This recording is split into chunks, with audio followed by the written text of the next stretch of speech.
Hello, everyone. Welcome to Wealth Edit Wednesday. We're so excited today because we have Mignon Francois. I was like, wait, I'm going to get it wrong. I'm going to say Francois Mignon. But anyway, from the Cupcake Collection, I've been a huge fan of hers for such a long time. We followed the Cupcake Collection basically since the Wealth Edit existed. And we love cupcakes and we just love what you've built.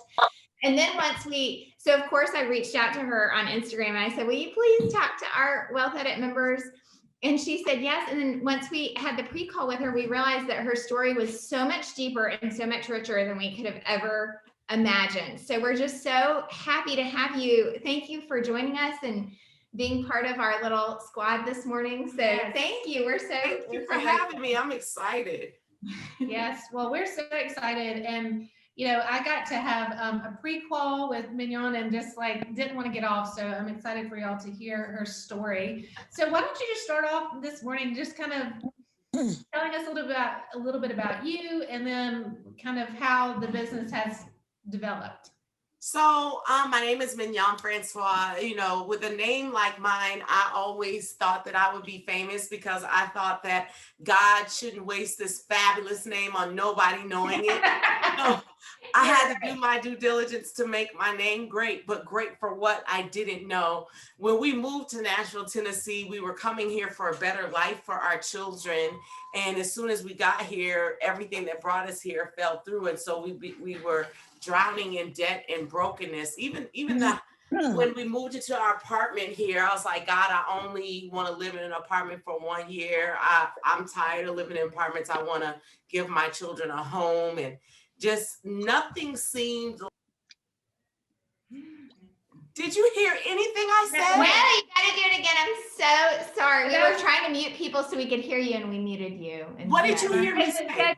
And I know Tanisha. The last thing I heard is that you moved to Nashville to create a better life for your family. Oh, great. I thought I was muted the whole time. That last little bit. So we moved to Nashville to create a better life for our children. But as soon as we got here, everything that we came here for fell through. We had picked this little house out in North Nashville because it reminded us of New Orleans, where we're from. And it rained more on the inside than it did on the outside. But they were offering something that we could afford, and that was owner financing with no money down. And I thought, you could just go in here and say, okay, I'll take that. I didn't know that you had to kind of qualify for that too. I see that I'm frozen. Can you still hear me? We can still hear you. Okay. And so I didn't know that you had to, qualify for that too. And so, I just thought that as broken down and dilapidated as the house was, that they were going to be just excited for anybody to just take it off their hands. And not so. The owner of the house was like, lady, restaurants want to build here. There's going to be a restaurant in this place. And I thought, no way, there's not going to be a restaurant in this place. Nobody's going to want this place. Little did I know that he was speaking prophetically to me. There was going to be a restaurant in this place, and it was going to be my restaurant. But I didn't have any money. I didn't have any credit. I didn't have any knowledge of the business. I didn't even know how to bake. So years went by of us, living in the house, almost losing the house. It was on November 2008 when, after working 2 years like a job before I ever opened a store, that we were opening the store knowing that we were going to lose our house at foreclosure in December. But I believed that if God is who he says he is, he can do what he says he can do. And so we opened on November the 9th, 2008. And we opened to what I thought was going to be a whole bunch of people in line and things like that. I thought because I had put a little 3x3 sign out that people were going to come, and they didn't. And I thought that, it was going to be that's all you had to do to get people coming. And, friends came at first and such like that. And I was making like $17 a day. Mm-hmm. And I was like, God, is this what you called me into? And I remember one day my ex-husband called on the phone to check on me to see how the day was going. And I fixed my mouth to complain, to say, man, I've been working so hard like this and I make all this product every day and nobody's coming.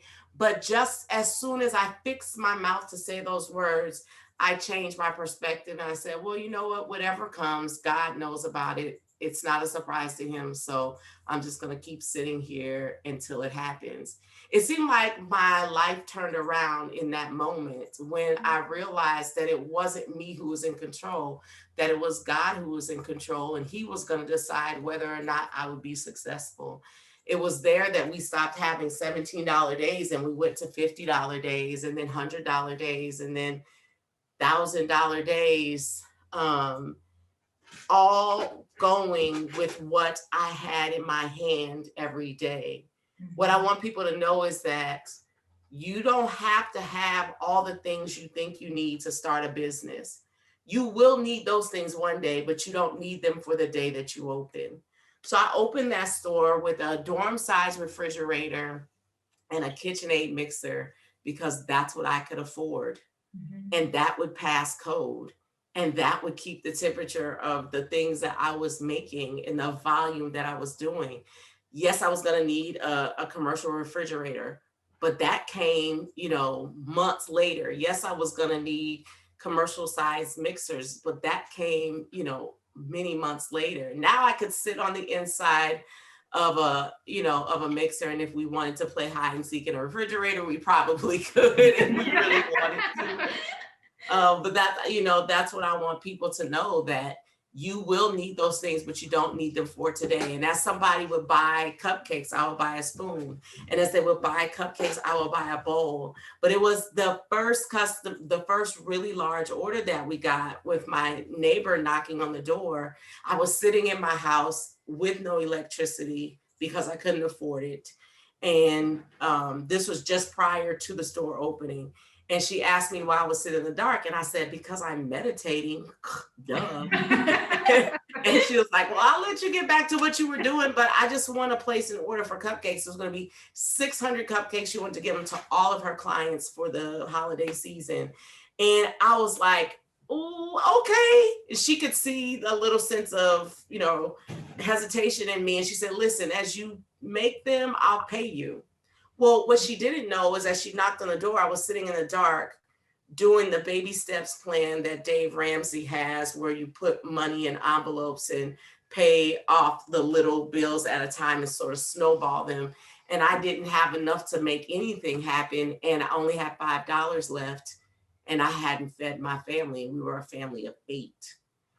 And I just thought, well, I'm from New Orleans. We're going to eat red beans and we'll sprinkle some ramen noodles here and there.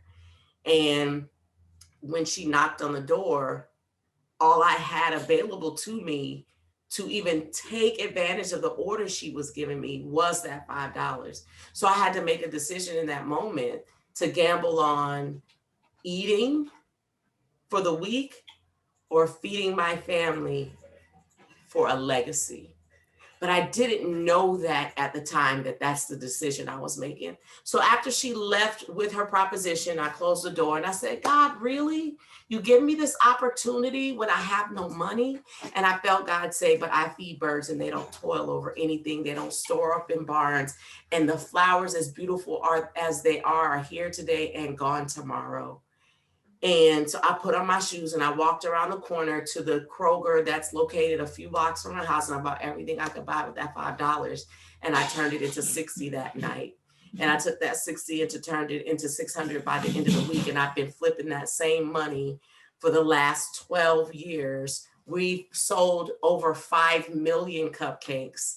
And now we are not only providing food for our family, but we're also feeding college students and helping them to graduate and walk across stages. We just when the pandemic hit, we were about to give away our largest scholarship to a business student, and then the pandemic happened. So we're looking forward to doing that as the world opens back up again. But I believe it's just a testament to a mantra that has become my life, and that is speak what you seek till you see what you've said. Oh, I love that. Right. Well, and I love, one of the things that you said that I think like all of us could relate to on so many different levels is that, when you do, you speak what you see, but then you feel as if you have to be completely prepared to do it.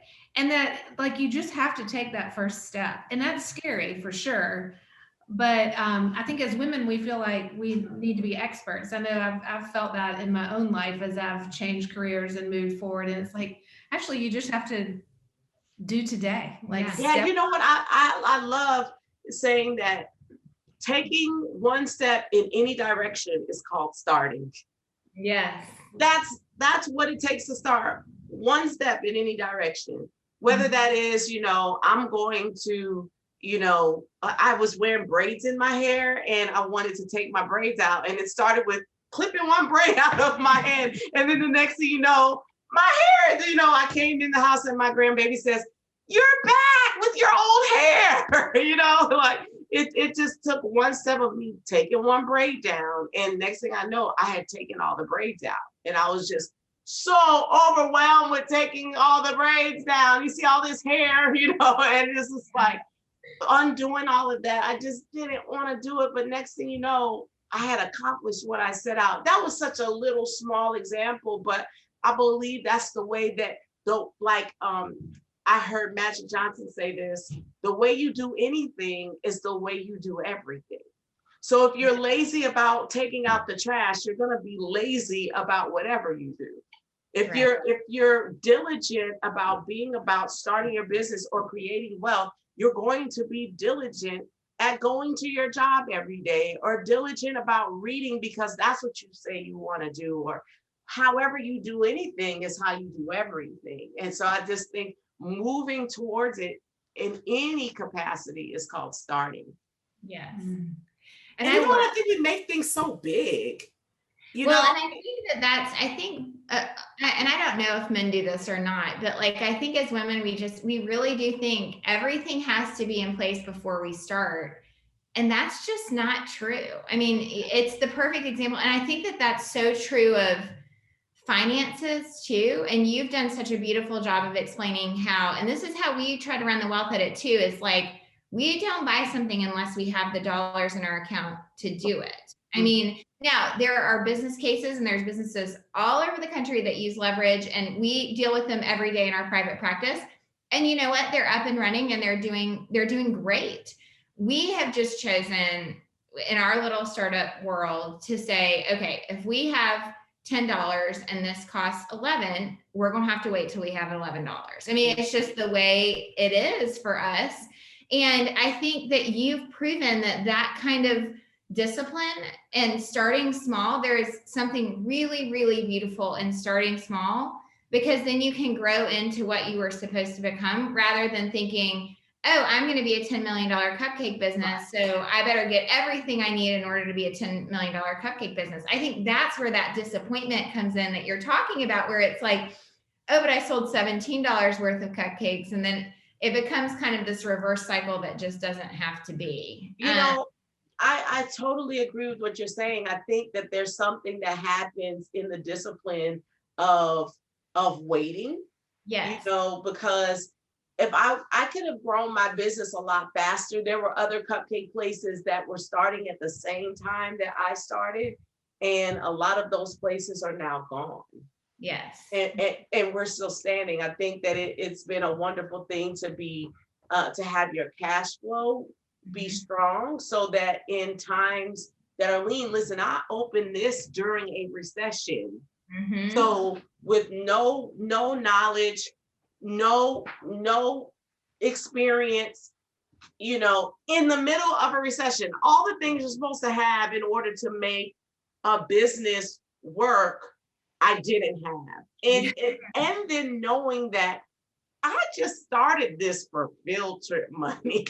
I started it for field trip money so that I could have field trip money for my kids. My daughter was a senior and I wanted to pay her senior dues because I wanted her to have everything all the other kids had. And a little did I know, was it gonna not just give her field trip money, it was gonna, put money in mother's pockets to also provide filtered money. So I didn't know how much filtered money I was really asking for. But I I wasn't just asking for filtered money for myself. Yeah. So I think that also is be careful what you say, because you just might get it, you know. God does that with Emily all the time, actually. Oh, It's as I really said, funny. It's wild. And you know what, kind of to your point about, it's like you never know what God's going to do, and you're feeling, pulled in a direction. And it's interesting. I mean, I've thought about this before, but just as you're saying it, it's bringing it to mind again. It's like by not spending money you don't have. So like just following the flow of like the natural organic growth of where you're feeling led can also then it opens up the freedom to then move, and like it's like you can move and morph in the directions that you need to go to meet that success. You're not tied to a business plan. You're not tied to paying off debt. You're just there. And I mean, I know Lauren and I approach the wealth edit like this, especially kind of to your point in a pandemic where we saw everything crumble. We're like, well, our business plan just went in the trash. We have to just start again. And so now we found ourselves on this journey of just like, all right, like we're feeling called to do this, and we're just going to keep taking the next step, the next right step. But because if we're making the right financial decisions, it allows us to follow that path that may not be what we initially set out to do. But it's because what I love what you said was, well, there goes our business plan. Yeah. But God's plan still is on track. Yeah. And the thing about it is that he knew this was going to happen. It wasn't a surprise to him. So while you were following your plan and you think you made mistakes or you think you messed it up, actually those things were necessary. If for those who don't know my story, I was going to college, studying science because I wanted to be a physician, but I couldn't apply the science to the human body, and I felt like a failure. Here I had this scholarship. I was at this illustrious HBCU called Xavier University, and I wanted to go, to a big, amazing medical school, and I just couldn't keep my science grades together. And I felt like a failure, and I didn't know how to get it done. But here I was standing in my kitchen 17 years later, and I understood why I had to take that path, because it was going to be food that I could apply the science to. But had I not gone through science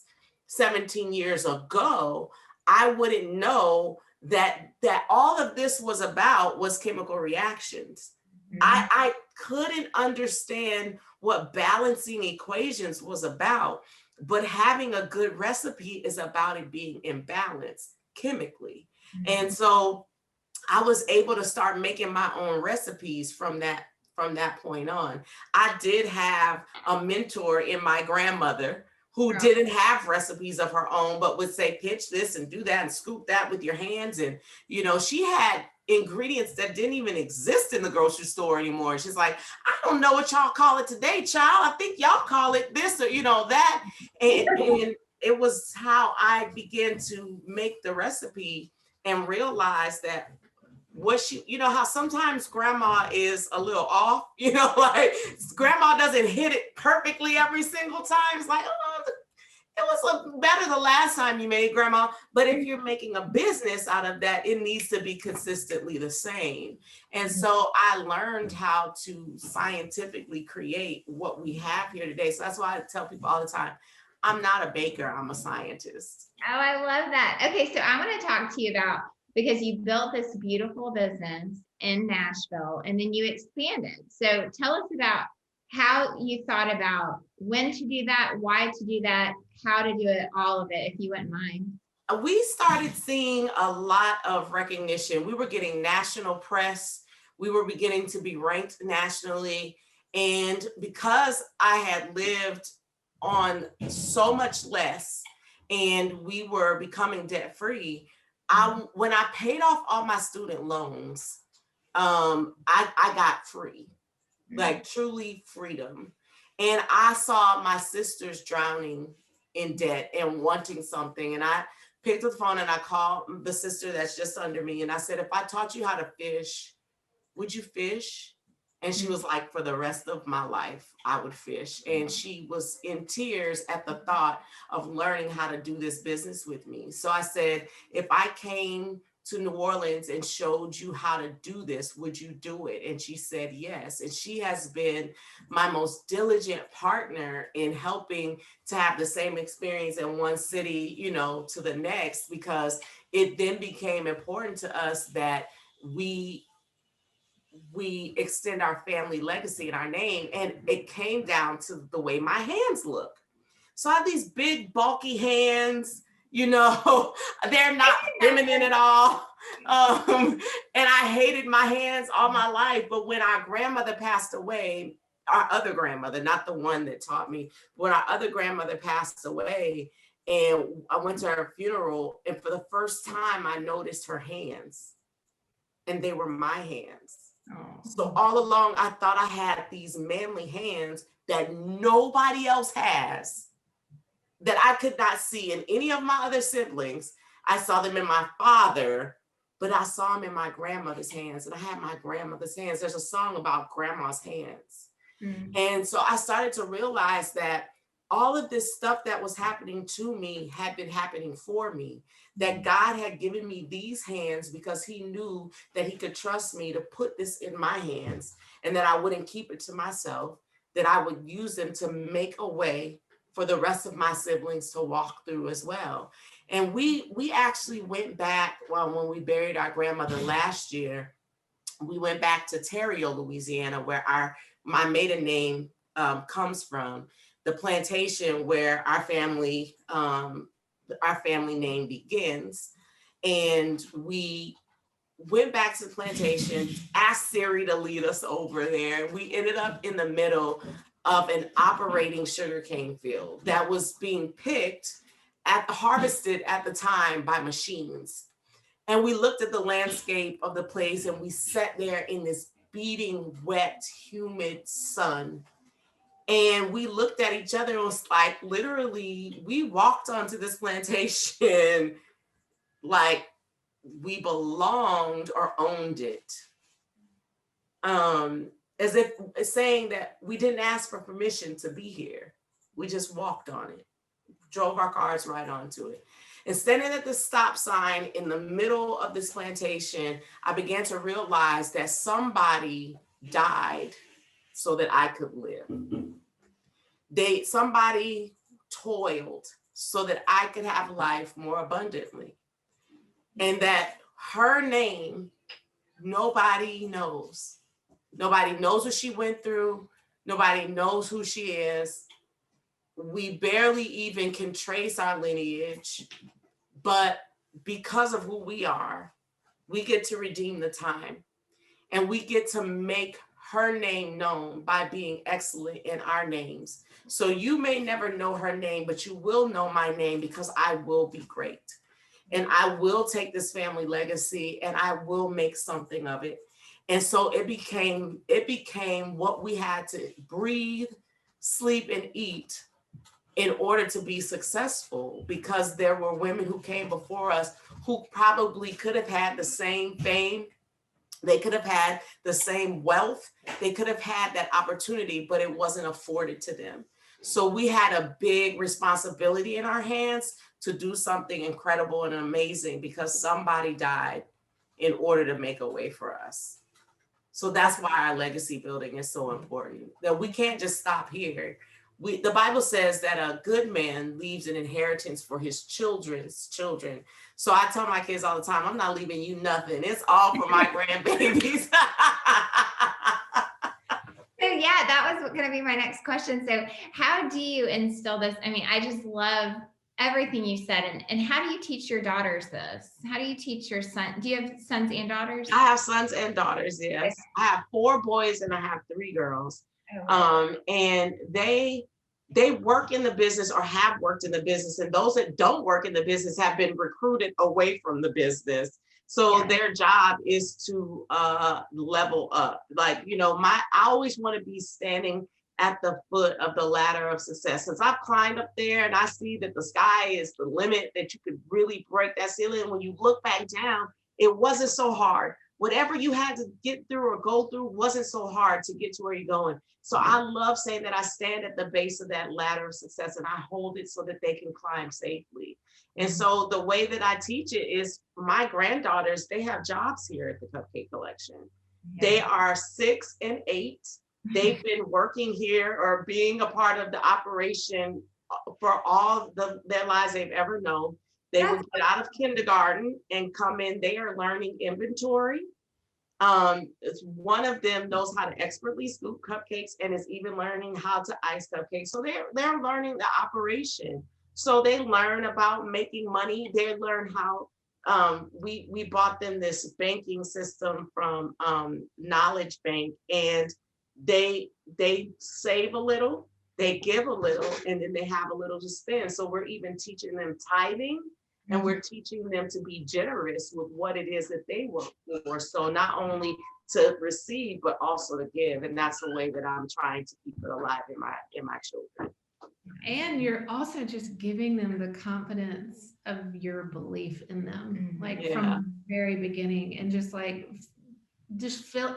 I see so many young people today that it's just, life is such a blur. Everything's so busy, and it's like from activity to activity, and helping them like, you got to do this so you can be on this team, or make these grades so you can get into college. And, it's all of that, where instead of just like sitting them down and just saying, you are valuable and there's so much you can do with what God's given you. And it's just to like watch your life unfold with like great expectation, because the Lord promises he's going to use us all for his good.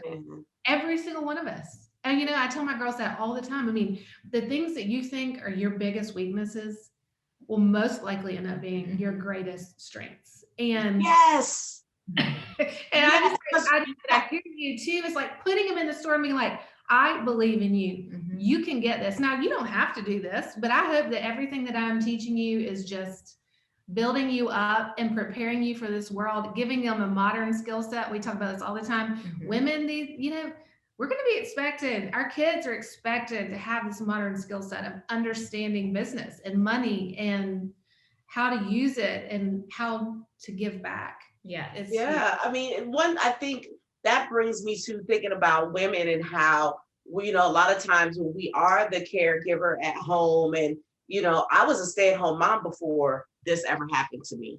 And I say happened to me, happened for me. Because I'm not smart enough to have thought of all of this. God had to put this in my head, and I was obedient to go wherever he led me. But a lot of times we discount what we're doing at home as meaningful work that's valuable in the workplace. And I think it makes us even more valuable in the workplace. And it's like, I love to tell people, like, look at what you've been doing at home as you think about re-entering the workplace that can be useful. And what I realized I was doing, raising all the children I raised, is that I was developing talent. And so now I develop talent on a much grander scale, but I got the skills in the school of hard knocks, right in banging on doors, waking them up, getting them ready. It's just a great school. It's a good school. I said it's a good school. It's the best school to graduate from. I think that you pay more for that education, though. It does. It comes at a great cost, but it does pay off. Yes. Well, that is really amazing. I love this so much, and we're so lucky we get to meet Mignon next week, which I know really we're coming about to sit at your feet. We are. We have so many cupcakes. Look what came in the mail. Hey, your cupcakes. Oh my gosh, I am just so enthused that you got your cupcakes in time for us to talk, that we shipped them all those miles, and they look like they just walked out of the kitchen here at the bakery. They look perfect. They are perfect. We had some yesterday for our team, because we're like coming up on a year with some of our teammates. So we shared some with them, but we saved some of these for us. Yes. But anyway, okay, so tell our people how they can ship cupcakes to themselves wherever they are. Do you ship? Oh yes, It's really simple to do with just a couple of clicks. Jump on the cupcakecollection.com, and we ship our cupcakes through our partnership with FedEx. And so they only travel for 2 days, but it takes a couple of days for us to get those orders in, process them, and then they're off to your house. So we bake them fresh when you place your order. We prepare them for shipping, and then they travel to you between 1 and 2 days frozen. And they're perfect. They are perfect. They really, really are. Yeah. It So- says So much. they're fresh out of the bakery. So Well, we want to, we'll ask you one more question, but we wanted to say anyone who has a question for Mignon, just put it in the chat box. If you've used Zoom before, there's a chat feature at the bottom, and I'm sure you would be, are you willing to answer questions? I would love to. Yeah. Perfect. I do And see then while there's something down in the chat right now. Oh yes, KJ said happy Wednesday. I'm so thankful for this Zoom, and we're thankful for it too. So It's thankful. really, Thank you. So, and I'm thankful that you guys spent the time with me today. I promise God that if he would make me successful, I would tell anybody who would listen about what they could do if they believe, and you're just helping me keep my promise to God. So thank you. We love that. All right, so we asked everybody at the end of the call, like, why did you say yes to the Wealth Edit? And you may have just answered that question. That's what it is. I truly believe that somebody out there is just like me, who thinks that they don't have what it takes, that they think that they got to have money, that they think they've got to have their education first, that they think that their children have to grow up first, and all the things that have to do. I read statistics that said 96% of Americans are waiting for something, for some big event in order to start living. And I just believe that you could start right now. Yes, you're going to miss some stuff. You know, I missed some things, but it was all to give my family a better existence in the end. And it was better for me to do it while they were small, because a lot of it that we struggled, they don't even remember. You know, now they just live these privileged lives that are hinged on a lot of hard work. And that's the greatest thing that I've taught my children, that work is required of you. Nothing is going to come easy, and nothing is going to come free. If it was, then everybody would be doing it. So if Adam and Eve, if you believe in Christianity in the Bible, then you believe in the story of Adam and Eve. And the first thing that they were told to do in the best existence of all time was go and work. Mhm. They had to go and name the animals. They had to go and take care of them. And so if they had to work, then surely I have to as well. I love that.